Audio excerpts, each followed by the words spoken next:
Thank you so much for the generous introduction. Good afternoon, everyone. How's it going? All right. Everyone had a nice bite, and I'm guessing the blood has kind of rushed its way in and out in some way. Let's talk a little bit about detection engineering today. So, detection engineering is a space that's a little less understood and not as much I would say focus and importance given to the underlying architecture that goes around detection engineering in general. And what we're essentially going to talk about today is the problem statement around traditional detection engineering, traditional threat detection platforms, and how this is changing and needs to change rather. Let's talk about the compute bottlenecks. I'm sure everyone's heard about and aware of SIEM platforms, threat detection platforms, right? Now, legacy or traditional threat detection engineering would work on compute, right? You would have servers, virtual machines running these platforms, which are essentially capable of streaming and processing events, detecting threats in near real time. That's the fundamental purpose of existence, right? However, that has a certain problem statement associated with it, which is now you have an event stream that's coming in, right? You have a steady stream of events flowing into the system. However, there is a certain limit. There's a limitation of either license or infrastructure / compute that the platform is able to digest, right? That is like a firewall right there sitting in your threat detection platform, which is kind of filtering out events that exceed the provisioned license capacity, or if there is a sudden burst and the infrastructure can't scale up appropriately or quickly enough. So you have an incoming event stream. You have, let's say, spikes in events that come in. There will inevitably be a drop somewhere or the other. Let's talk a little bit about that. Let's talk about the inevitable here. Now, I'm sure everyone's worked on public cloud in some shape or form. How many of you seen a data analytics job go bad, right? I mean, and go bad in the sense, you've got an analytics job that's running, right? For instance, there is a data lake that is hosted on an S3 bucket in AWS, for example, and a system administrator or a data engineer or a data scientist decides to kind of transfer that information from live storage to archive, or on a data analytics or EMR job on top of it. How would that work? And God forbid if that data is encrypted, it has to be decrypted first. That is terabytes of data that has to be accessed, decrypted, and transformed, which is going to generate a whole bunch of read and decryption events. Where do these events go? These events go into your event streaming pipeline at the end of the day. It has to flow there. You've already integrated that source, right?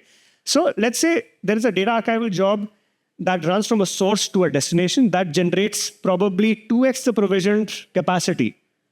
What is the end result? You have a detection blind spot there and then, right? Your platform is not scaled up to cater to 2x the volume.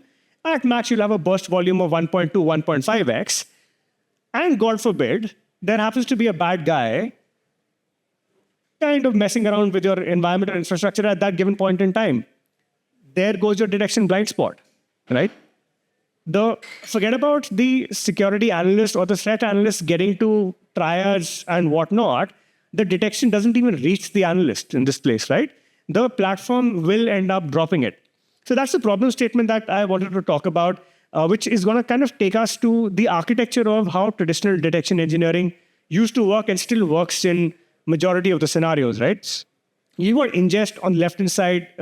You've got, let's say, flows, syslog, file systems, batch jobs that kind of pull in the required event stream.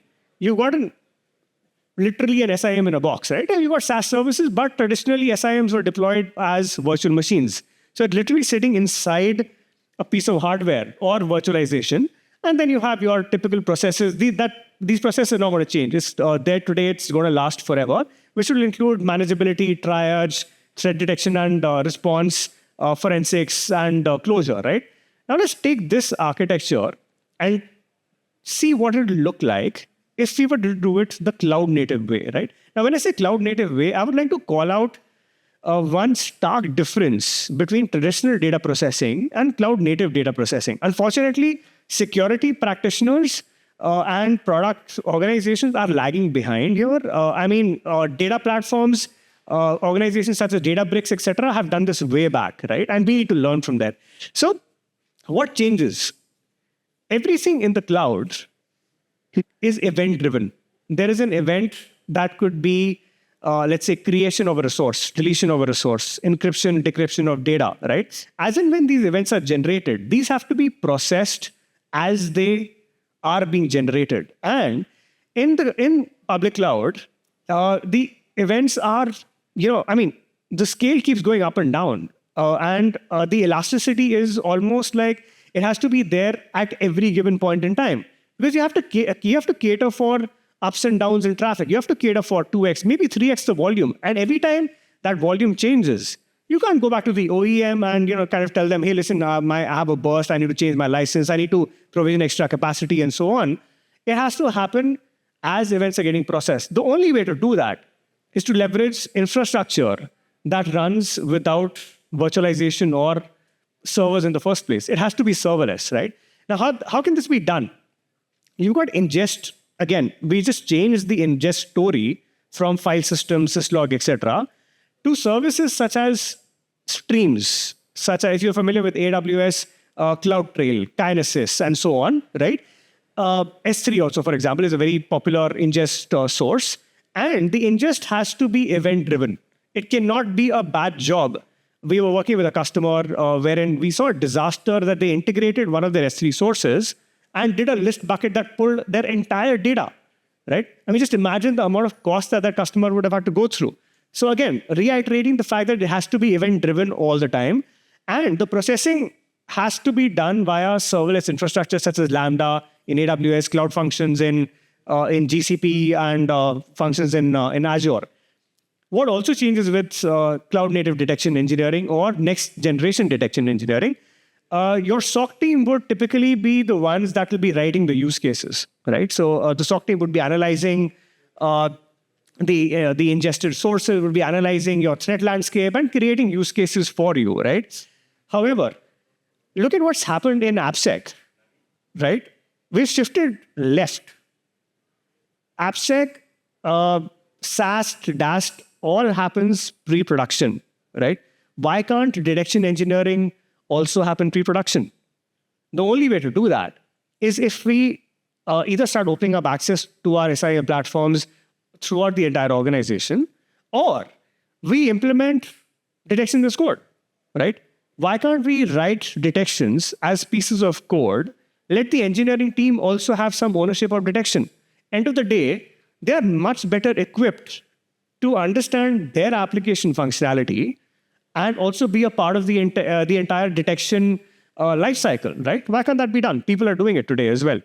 So again, just going over that fact that one, we kind of need to shift from traditional ingest methodology to event-driven ingest. Secondly, we need to look at replacing our traditional, let's say, compute-heavy infrastructure or virtualization infrastructure to serverless. And finally, start kind of shifting detection engineering left, just like we would do in CI/CD, leveraging concepts such as detection as code.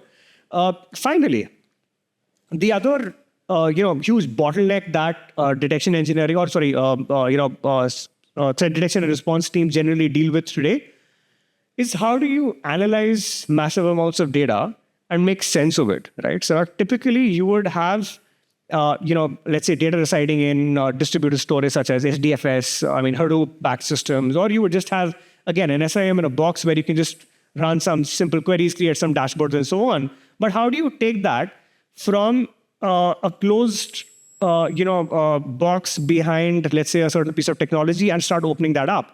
You use something called a serverless security data lake, right? Once the events are ingested, they can be passed on to distributed storage, such as simple as S3 in AWS, right? Sorry, I'm taking examples of AWS, but similar chronology can actually be leveraged across GCP and Azure as well. Leverage something that can be distributed. Events can be processed and stored in a serverless security data lake, on top of which one could write views, such as Athena tables, simple SQL interfaces that can be used to query that massive amounts of data, with you only having to pay for storage, right?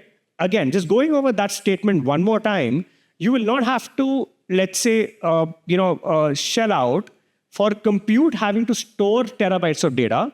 You're only catering to that terabytes of data going into distributed storage, which is probably 1/20th the cost of compute. Because you don't need to access that data all the time. Only when, let's say, you have an incident, forensics, or threat hunting to be done, that's when you're going to go deep into the security data lake and start running queries, right? Majority of the companies that we work with today do not look beyond 7 days of data retention. Keep that in hot storage, right? Let the rest be on serverless distributed storage such as S3, for example.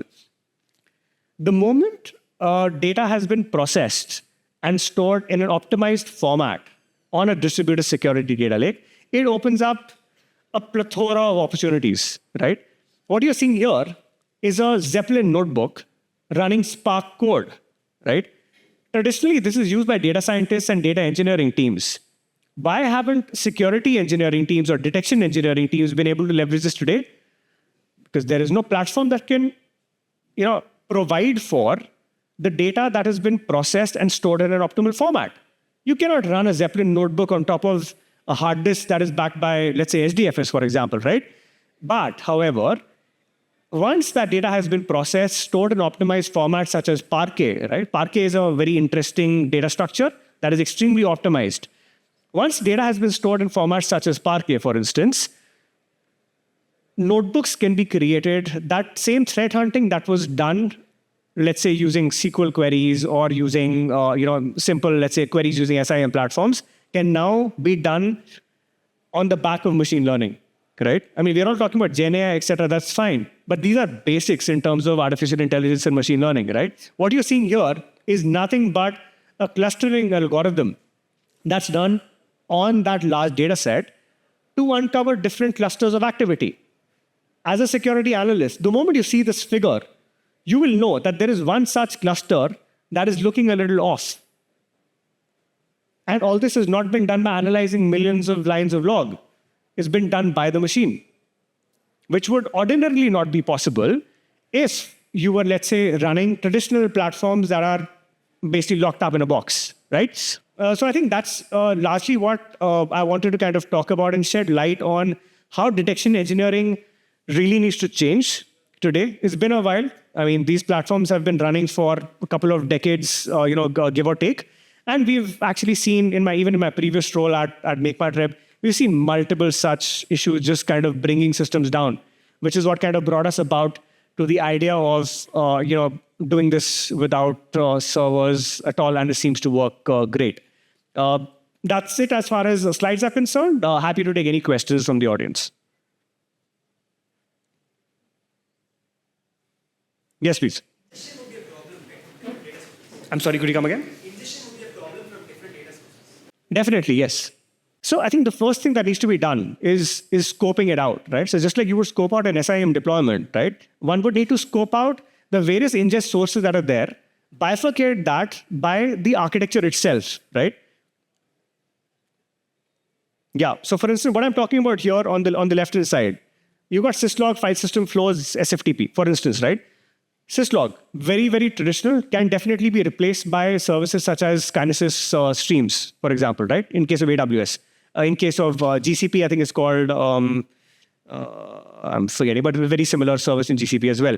So streams need to be, streaming data needs to be replaced by streaming protocols, such as Kafka or Kinesis in the cloud-native way, right? The moment you do that, you can directly hook these up into Lambda functions and start pumping the data in. So that's one kind of integration method. Thankfully, in the cloud-native space, everything is pretty well interconnected. So for example, I'll take AWS as an example if everyone's comfortable with that. You've got multiple services that generate logs, CloudTrail, GuardDuty, Secrets Manager, and so on. There are a whole list of them, right? Every single one of them will support services like CloudWatch or S3 as their target destination. These can directly be hooked into Lambda functions. That's it. So it's all about architecting your ingest method. There is a solution available for every single one of them. There will, however, be certain scenarios. Like, for example, you have an on-prem firewall from where you need to forward logs from, right? That will need syslog, yes, but do not take it all the way. translate that into something like Kinesis. Use tools like FluentD. FluentD is a brilliant open source plugin that can forward events from any source, whether it's a file or a syslog ingest, directly onto Kinesis streams, even S3 for that matter. Answer your question? All right, perfect, thanks. Any other questions? I mean, in comparison to the cost, say, the enterprise company, with basically petabytes of data, the reading. So how would the cost comparison? All right, so your cost in terms of compute will go up, but your cost in terms of storage will drastically reduce. And the reason for that is, I'll not talk about that, I think that's self-explanatory, but I'll talk about the data lake, right? So imagine you were storing a petabyte worth of data on a server. You have to have that kind of disk. You have to have that kind of compute to be able to even query it, right? When I say compute, you need to have the CPU, you need to have the RAM, which has to be running all the time, right? In case of a security data lake, you are only paying for storage. Only at the time when you need access or you need to query that data. That is when the services kick in and generate that kind of compute power that is necessary. You're not paying for it all the time.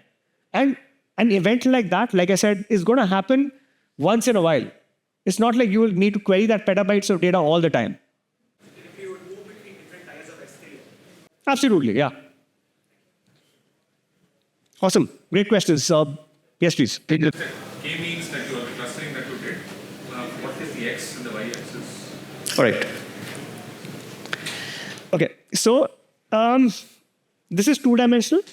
Typically, this would be n-dimensional, right? So the important aspect here is, first, we need to consider the data source. So let's say if you're talking about a firewall, right? The first activity that we need to do is identify the features.